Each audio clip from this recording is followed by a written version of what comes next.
नमस्कार दोस्तों, मैं आपका होस्ट एंड दोस्त और ये हमारा प्यारा सा यूट्यूब चैनल और आज की वीडियो में सिंपली हम देखने वाले हैं कि नीट 2023 के रजिस्ट्रेशन में आपको कौन-कौन से डॉक्यूमेंट्स लगेंगे और कौन-कौन से डॉक्यूमेंट आपको अपलोड करना है, ठीक है?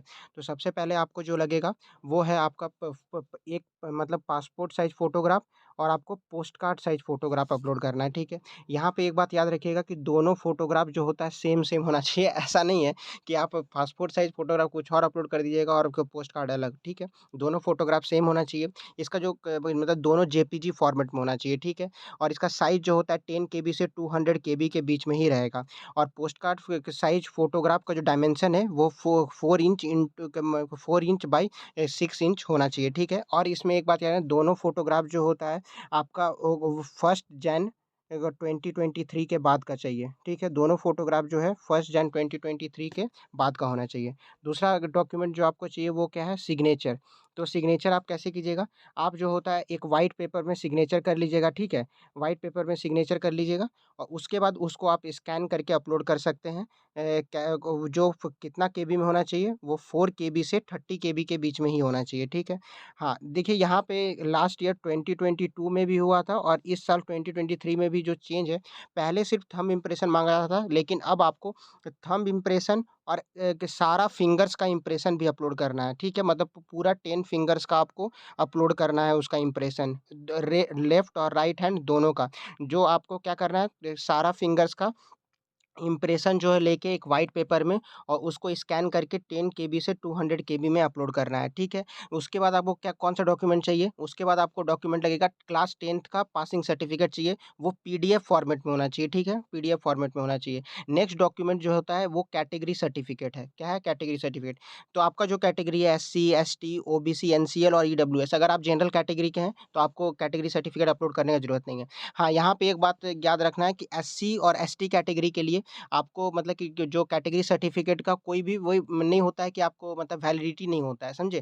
कि वो हमेशा वैलिड रहता है। अगर आपका एक बार कैटेगरी सर्टिफ़िकेट बन गया एससी-एसटी कैटेगरी का, तो उसके बाद उसको वैलिडिटी ऐसा नहीं होता है कि वो इनवैलिड हो जाएगा, वो हमेशा वैलिड है।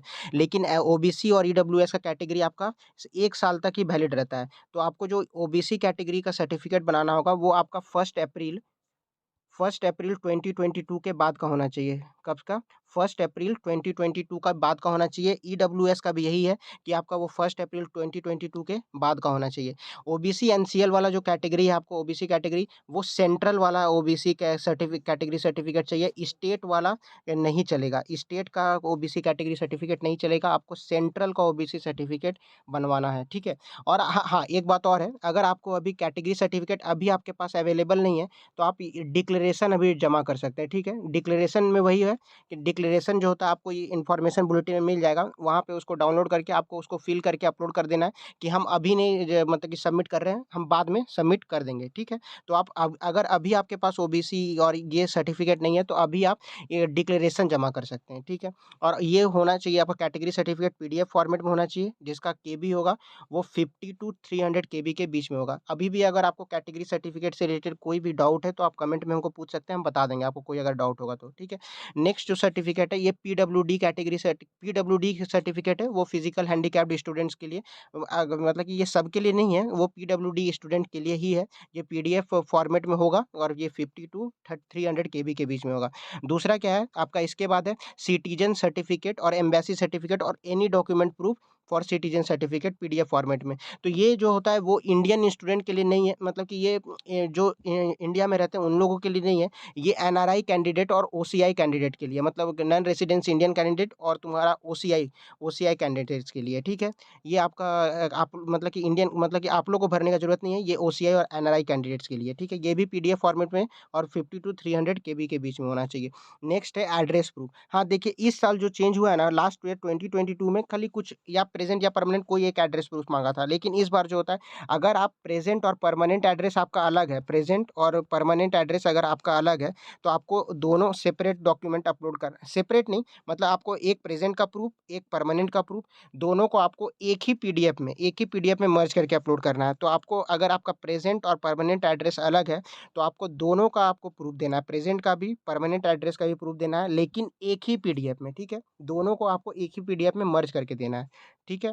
जो इसका जो दोनों के जो पीडीएफ बनेगा वो 50 से 300 केबी के बीच में रहेगा और आपको यहाँ पे याद रखना है कि एड्रेस प्रूफ़ जो होगा वो क्या-क्या आप अपलोड कर सकते हैं एड्रेस प्रूफ़ में। एड्रेस प्रूफ़ में आप आधार कार्ड अपलोड कर सकते हैं, domicile certificate, passport, voter ID card upload कर सकते हैं, ठीक है? और हाँ, यहाँ पे ये देख लीजिए आपको यहीं पे लिखा हुआ है कि आपको ऐसा नहीं है कि आप प्रेज़ेंट और परमानेंट एड्रेस अलग-अलग अपलोड करना है। आपको जो होता है एक ही फ़ाइल बना के अपलोड करना है, मतलब एक ही पीडीएफ बना के अपलोड करना है, सिंगल पीडीएफ फ़ाइल देख रहे हैं, ठीक है? अगर परमानेंट और प्रेज़ेंट एड्रेस आपका अलग है, फिर बता दे रहे हैं प्रेज़ेंट और परमानेंट एड्रेस अगर आपका अलग है, तो आपको दोनों प्रेज़ेंट का प्रूफ़ और परमानेंट एड्रेस का प्रूफ़ को एक ही पीडीएफ फ़ाइल में मर्ज करके अपलोड करना है। तो आप देख सकते हैं आपका जो आपका जो पोस्ट कार्ड मतलब कि पासपोर्ट साइज़ फ़ोटोग्राफ इस फ़ॉर्मेट में होगा, ठीक है? ये साइज़ 10 केबी से 200 केबी के बीच में रहेगा और ये आपका देख सकते हैं पोस्ट कार्ड साइज़ का फ़ोटोग्राफ का फ़ॉर्मेट वही सेम है, खाली ये आपका डायमेंशन चेंज हो जाएगा 4 इंच इंटू 6 इंच का डायमेंशन में रहेगा, ठीक है? ये इसमें पोस्ट कार्ड साइज़ रहेगा, तो वो तो आपका 10 केबी से 200 केबी के बीच में रहेगा। फ़ोटोग्राफ जो होता है आपका 1 जैन 2023 के बाद का चाहिए, ठीक है? देख सकते हैं आपका जो इम्प्रेशन है, वो जो हैंड इम्प्रेशन जो देना है आपको इस तरह से आप एक व्हाइट पेपर ले लीजिएगा, व्हाइट पेपर में आपका लेफ्ट हैंड और राइट हैंड का सभी फिंगर का इम्प्रेशन चाहिए, ठीक है ना? ये देख लीजिए ऐसे आपको इम्प्रेशन लेना है, ठीक है? अब आप वो इंक पैड से लीजिएगा, ठीक है? और आपको सिग्नेचर का देख सकते हैं, आपको सिग्नेचर एक पेपर में लेके आपको 4 टू 30 केबी में जेपीजी फॉर्मेट के में आपको स्कैन करके अपलोड करना होगा, ठीक है? अभी भी आपको कोई के मतलब कि डॉक्यूमेंट से रिलेटेड कोई भी डाउट हो तो आप कमेंट में हमसे पूछ सकते हैं, हम ज आपको जवाब दे देंगे। Till then see you in the next video. Have a nice day. Thank you.